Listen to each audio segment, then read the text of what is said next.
अस्सलाम वालेकुम friends, today I will teach you what is strength theory of criminology. काफ़ी लोग सोचते हैं कि एनोमी थ्योरी और स्ट्रेंथ थ्योरी दोनों सेम हैं, एक ही हैं, लेकिन ऐसा बिल्कुल नहीं। इन दोनों थ्योरीज़ में काफ़ी सिमिलरिटीज़ तो हैं, लेकिन उनके साथ साथ कुछ डिफरेंसेस भी हैं।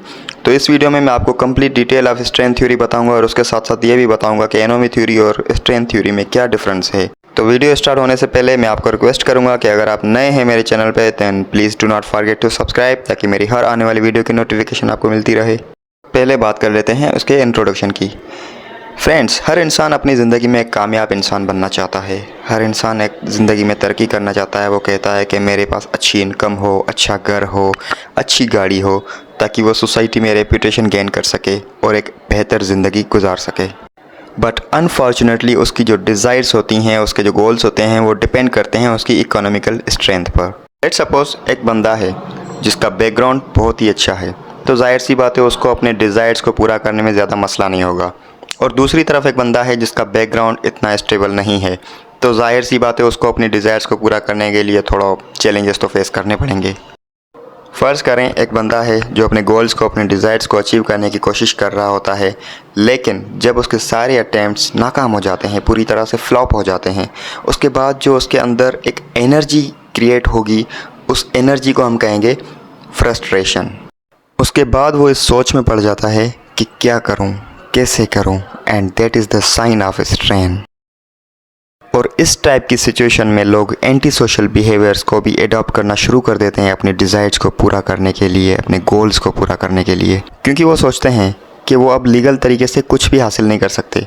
उन्होंने लीगल तरीके जितने भी आजमाए अपने गोल्स को अचीव करने के लिए, सारे नाकाम गए। अब अगर उन्हें अपनी डिज़ायर्स को पूरा करना है तो उन्हें इल्लीगल तरीक़ों का सहारा लेना पड़ेगा।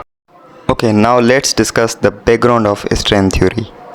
This theory was first introduced by Robert Merton to explain the increasing rate of crime as he experienced. He argued four key components of strength theory. Number one is culturally valued goals. जैसा Robert Morton ने बताया कि हर इंसान अपनी ज़िंदगी में एक अलग आइडेंटिटी, अपना एक अलग स्टेटस बनाना चाहता है सोसाइटी में, और वो अपने आप को सोसाइटी में फाइनेंशियली स्ट्रॉन्ग बनाना चाहता है। और ये क्या है? ये सबसे पहले आती है उसके दिमाग में एक सोच। तो अब वो इस सोच को पूरा करने के लिए अगला स्टेप लेता है, और इसका सेकंड स्टेप है legitimate means approved ways to achieve targets.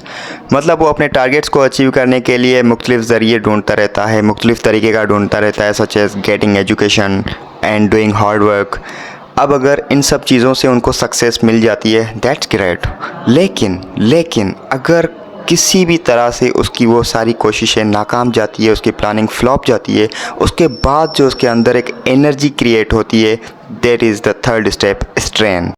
मतलब लोग जो अपने गोल्स और डिज़ायर्स को पूरा करने की कोशिशें कर रहे होते हैं, उनके लिए जो उन्होंने लीगल मेथड्स अपनाए हुए होते हैं, वो अगर लीगल मेथड उनके फेल हो जाते हैं तो वो पूरी तरह से फ्रस्ट्रेट हो जाते हैं और वो डिप्रेशन में चले जाते हैं। उसके बाद आता है चौथा स्टेप, द डेविएंस। इंडिविजुअल में turn to illegitimate means to achieve their goals. अब फ्रस्ट्रेशन के बाद उन लोगों में जो एनर्जी रिलीज़ होगी, वो उनको एंटी सोशल बिहेवियर अडॉप्ट करने की तरफ ले जा सकती है। वो एंटी सोशल बिहेवियर कोई भी हो सकता है, यहाँ तक कि वो खुद भी ड्रग्स एडिक्टेड हो सकते हैं। और इसके अलावा वो अपने गोल्स और डिज़ायर्स को पूरा करने के लिए और भी काफ़ी क्रिमिनल एक्टिविटीज़ में इन्वॉल्व हो सकते हैं। अब हम बात करते हैं टाइप्स ऑफ स्ट्रेन की। Number 1, financial strain, inability to achieve financial security और अफोर्ड डिजायर्ड गुड्स।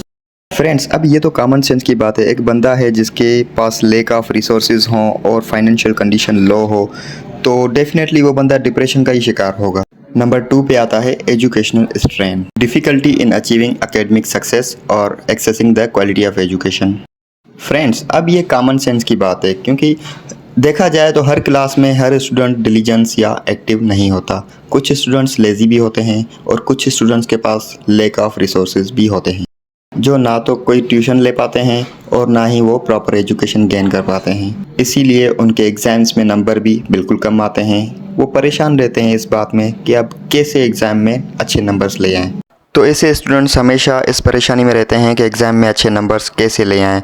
तो वो अच्छे नंबर्स लाने के लिए कोई भी स्टेप उठा लेते हैं, यहाँ तक कि चीटिंग करना भी स्टार्ट कर देते हैं। फ्रेंड्स, इससे भी ज़्यादा खतरनाक है favouritism in education institution. This is very dangerous thing. Educational institutions में काफ़ी मरतबा ये ऑब्ज़र्व किया गया है कि क्लास में टीचर्स फेवरेटिज्म चलाते हैं और वो हमेशा अपने फेवरेट स्टूडेंट्स पे फोकस करते हैं, उन्हें वैल्यू देते हैं, यहाँ तक कि एग्ज़ाम में उन्हें अच्छे नंबर्स भी दे देते हैं, फिर चाहे वो डिज़र्विंग हो या ना हो। तो इस अमल से क्या होता है कि स्टूडेंट्स के बीच एक जेलेसी पैदा हो जाती है, वो एक दूसरे के दुश्मन बन जाते हैं और फिर सारे स्टूडेंट्स स्टडी की बजाय वो अपने टीचर के फेवरेट बनने की कोशिश में लग जाते हैं ताकि वो भी क्लास में एक वैल्यूएबल स्टूडेंट्स बन सकें। फिर अगर उनकी कोशिश नाकाम हो जाती है तो वो डिप्रेशन में चले जाते हैं और ये चीज़ स्टूडेंट्स में डिसअपॉइंटमेंट क्रिएट करती है। उसके बाद उनका स्टडी में दिल नहीं लगता और कभी कभार ऐसा होता है वो स्टडी को ही छोड़ देते हैं। Number 3, social strain, exclusion from social circle और फीलिंग अंडरवैल्यूड। ये एक ऐसी सिचुएशन है जहाँ एक इंसान खुद को बहुत ही अकेला समझने लगे, वो सोसाइटी से सबको अलग समझने लगे और उसको हर कोई सोसाइटी में इग्नोर करने लगे और उसकी नाकामी को लेके हर कोई उसे टॉन्ट करने लगे। तो इस वजह से वो भी स्ट्रेन में जा सकता है। Number 4, work place strain, feeling underpaid, undervalued और ओवरवर्क। मतलब एक इंसान कहीं भी कोई जॉब कर रहा होता है तो वहाँ उसको मेहनत से काम करने के बाद भी रिस्पेक्ट ना मिले, उसको कोई अप्रिशिएट करने वाला ना मिले, ऊपर से उसको इतना प्रेशर दें जो उसकी बर्दाश्त से बाहर हो, यहाँ तक कि उसको सैलरी भी टाइम पे ना मिलती हो, तो जाहिर सी बात है ऐसी सिचुएशन में वो अपनी फंडामेंटल नीड्स कैसे पूरी करेगा। वो भी फ्रस्ट्रेट होगा, डिप्रेशन में जाएगा, स्ट्रेन में जाएगा। Merton also developed the concept of anomie to describe this imbalance between cultural goals and institutionalized means. Merton ने कहा कि imbalance जो सोसाइटी होती है वो एनोमी क्रिएट करती है।